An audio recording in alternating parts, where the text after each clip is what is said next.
Have you ever wondered how we actually tackled the toughest bolts before we ever had the fancy tools? Allow me to introduce you to the original muscle. And no, I'm not talking about these bad boys right here.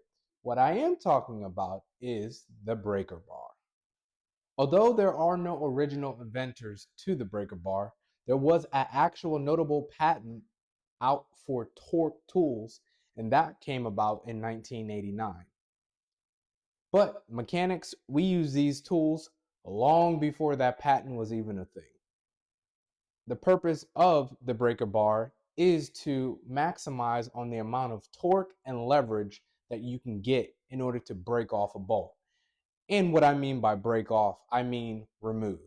And sometimes, depending on what it is, you literally will be able to break it apart and it will come right on off.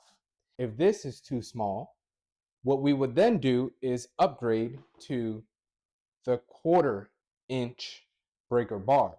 Now, this thing provides a whole lot of torque and leverage in order to actually break something off.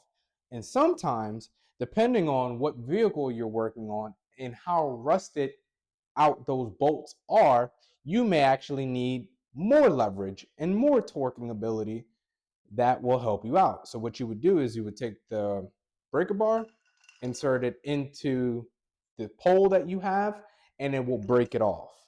And you typically tend to see this on bigger vehicles like a F250, F350, because those things require a whole lot of torque in order to remove those bolts.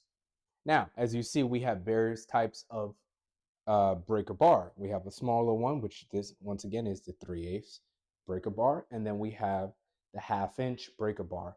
There are a lot more variations of these, and depending on what you're working on, it will require a much bigger and stronger reinforced breaker bar.